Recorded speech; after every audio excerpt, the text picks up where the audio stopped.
Anda telah mengunduh podcast yang dipaparkan oleh Pendeta Dr. Erastus Sabdono ini dari truth.id/voice. Selamat mendengarkan podcast ini.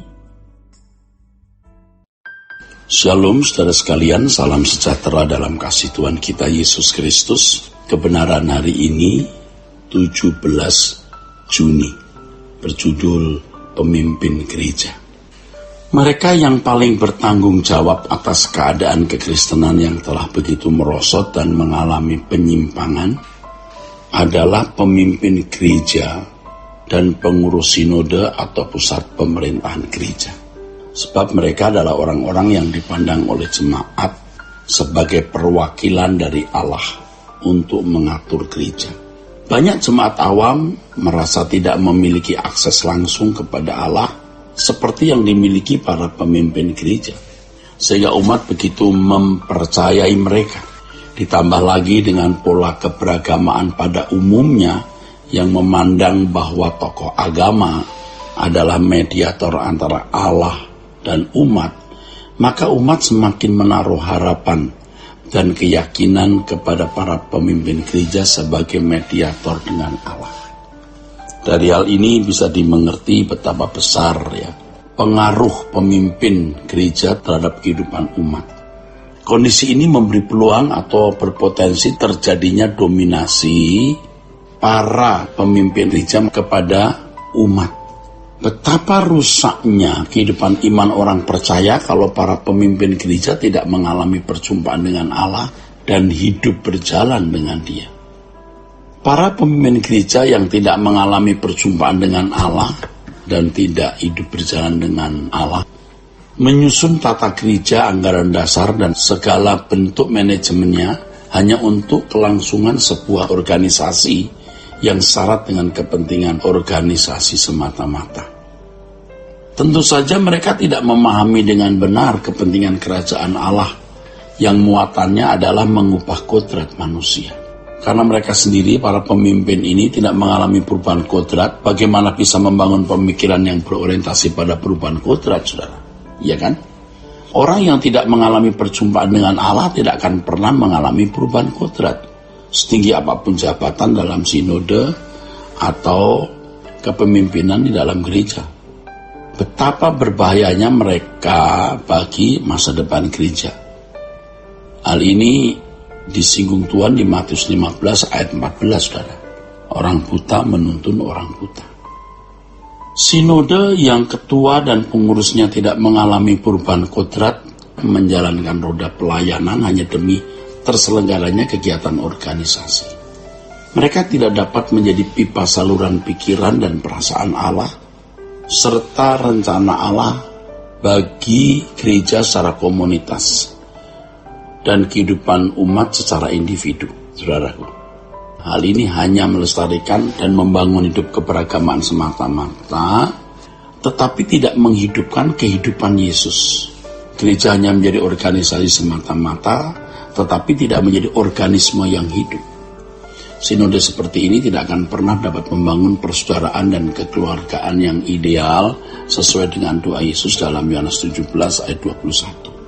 Hal ini bisa nampak pada fakta gereja-gereja yang kuat dalam sinode tidak menopang gereja-gereja yang kecil secara pantas dan proporsional. Artinya begini, hal ini akan kelihatan pada fakta adanya gereja-gereja yang kuat dalam sinode tidak menopang gereja-gereja yang kecil secara memadai. Gereja-gereja besar menjadi raksasa yang menguasai kepemimpinan dalam tubuh sinode untuk kepentingan diri sendiri, bukan kepentingan semua anggotanya secara adil dan proporsional. Sinode seperti ini bila mengadakan pertemuan sering terjadi konflik, pertikaian, sampai pada praktek percideraan, saudara. Perdebatan kecaman keras dan tajam, kritik yang melukai dan berbagai perbantahan terjadi dalam rapat dan sidang-sidangnya. Hal ini sering menciptakan percideraan panjang antar pendeta yang juga mengakibatkan munculnya blok-blok dalam kelompok-kelompok pendeta dalam tubuh sinode. Punya blok-blok atau kelompok-kelompok dalam tubuh sinode. Dalam rapat atau sidang-sidang sering nampak kelompok-kelompok tersebut saling berhadapan secara tajam. Hal ini tidak mencerminkan persaudaraan dan kekeluargaan di dalam Tuhan. Percitraan tersebut menjadi lebih tajam kalau sudah menyangkut ras dan golongan, saudara. Hal ini akan nampak pada struktur pengurus sinode di mana orang-orang yang duduk dalam kepengurusan didominasi ras yang sama atau kelompok yang memiliki kepentingan yang sama. Kondisi sinode gereja seperti ini akan menciptakan bentuk pertarungan seperti dalam gelanggang politik ketika berlangsung pemilihan ketua sinode. Demi pemenangannya menjadi ketua sinode tidak jarang dilakukan kampanye-kampanye, praktek semacam suap dan berbagai upaya yang mestinya memalukan bila dilakukan di lingkungan pelayanan pekerjaan Allah. Bahkan tidak jarang dilakukan praktek pembunuhan karakter, bahkan fitnah yang merusak nama baik seorang pemimpin jemaat atau pendeta. Mereka mau menjadi ketua sinode hanya demi sebuah prestis, keuntungan materi, dan keuntungan pribadi yang lain. Tentu saja hal tersebut sangat merugikan pekerjaan Tuhan dalam lingkungan gereja lokal maksudnya maupun tingkat sinode. Kalau hal ini tercium oleh sinode-sinode gereja lain, bahkan juga orang-orang di luar Kristen, maka menjadi sesuatu yang memalukan, saudara. Dengan adanya media sosial, kasus-kasus tersebut sudah mudah menyebar dan didengar banyak orang atau diketahui banyak orang. Spirit seperti ini tidak akan tertular dalam pelayanan masing-masing pendeta di gereja-gereja lokal. Tentu saja hal ini tidak membangun kehidupan persaudaraan dan kekeluargaan kehidupan anak-anak Allah dalam gereja lokal tersebut. Akibat transfer spirit, impartasi, penularan dari tubuh sinode yang berantakan. Spirit buruk itu akan terimpartasi dalam kehidupan jemaat lokal. Dalam hal ini terjadi kemerosotan kehidupan iman Kristen yang sangat merugikan pekerjaan Allah, saudara. Peta buruk ini seharusnya tidak terjadi lagi dalam pelayanan pekerjaan Tuhan ke depan. Kiranya kebenaran ini memberkati kita sekalian. Sola Gracia.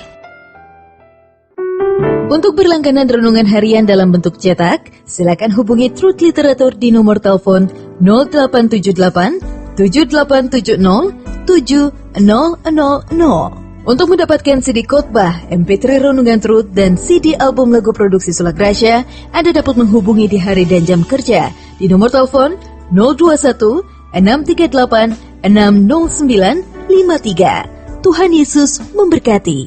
Sola Gracia.